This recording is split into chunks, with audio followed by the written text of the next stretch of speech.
सुबह सुबह सब अपने अपने कामों में व्यस्त थे कि अचानक फोन की घंटी घनघना उठी।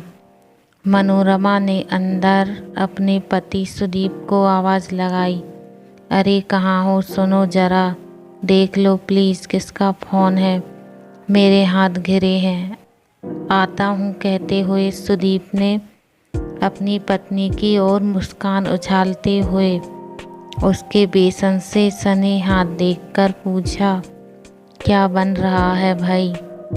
पकोड़े, आप फ़ोन देखो ना किसका है। सुदीप ने लपक कर फ़ोन उठाया और बहुत ज़ोर से नमस्कार ठोका। उसके तरीके से मनोरमा को समझ आ गया किसी परिवारजन का है।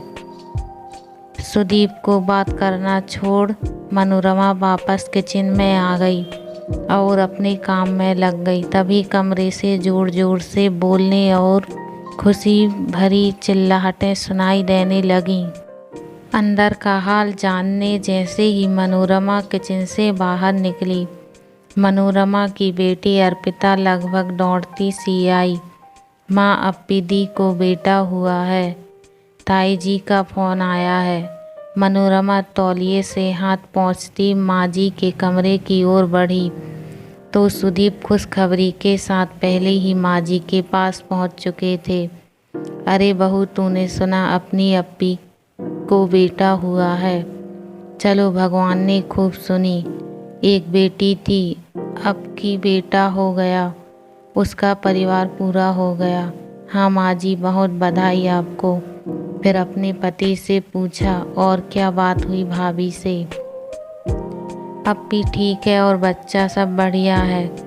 बच्चा और अप्पी दोनों ठीक है, सुदीप ने उत्तर दिया। चलो अच्छा है, बोलकर मनोरमा फिर से नाश्ता बनाने में जुट गई। सबको खिला पिलाकर विदा कर मनोरमा अपना बाकी का काम निपटाने में जुट गई, मगर मन तो अप्पी की खबर में ही अटका था। अप्पी अपराजिता, सुदीप के बड़े भाई की बेटी, अपने 3 बहन भाइयों में सबसे बड़ी। मनोरमा और सुदीप की शादी के समय 10वीं कक्षा का इम्तिहान दिया था। कैसे पूरी बारात में आगे आगे नाचती रही थी। कोई बाराती ऐसा न छोड़ा जिसको अप्पी ने नचाया ना हो। लड़की बालों में भी चर्चा का विषय था। दूल्हे की भतीजी का नाच।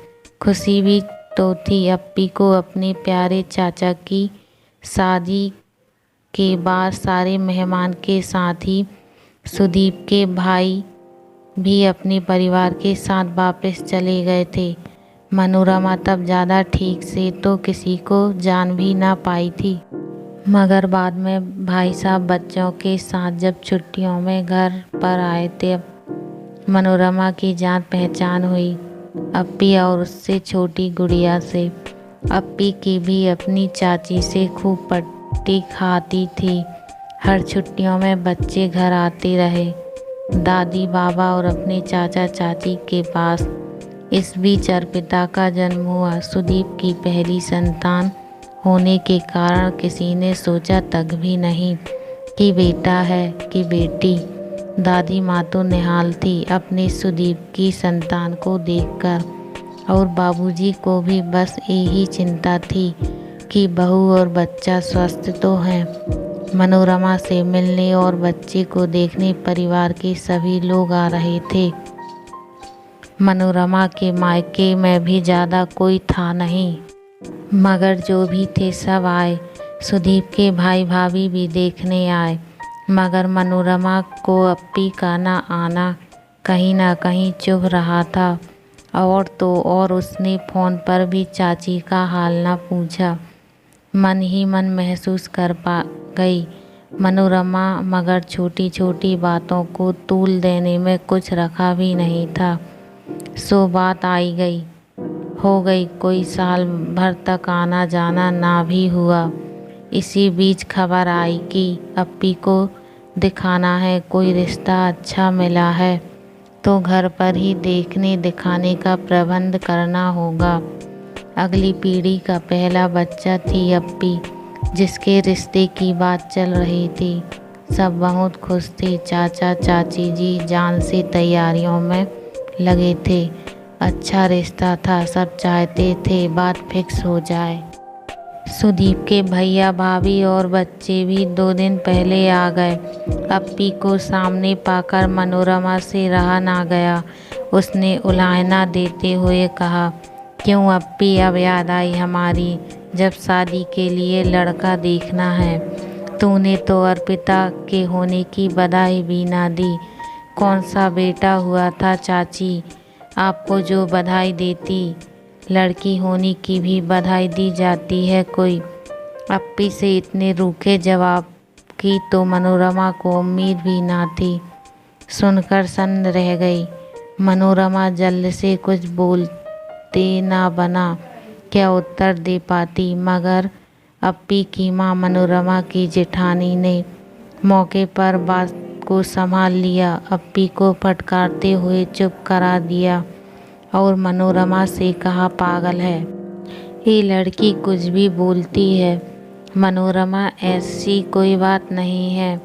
हमारे लिए जैसे ये बच्चे हैं वैसी ही अर्पिता भी है।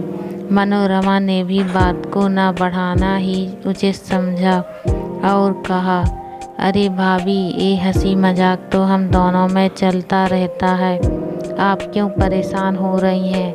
मगर क्या मनोरमा सच में इतनी आसानी से इस बात को अनदेखा कर पाई। ना सिर्फ इसीलिए दुख हुआ कि उसकी बेटी के लिए ऐसा कहा गया, बल्कि उसका दुख इसीलिए और भी बड़ा था क्योंकि ये शब्द एक लड़की ने दूसरी लड़की के लिए कहे थे। सच में समाज में सही कहावत प्रचलित है, औरत ही औरत की सबसे बड़ी दुश्मन है। मन में मैल रखना मनोरमा का स्वभाव ना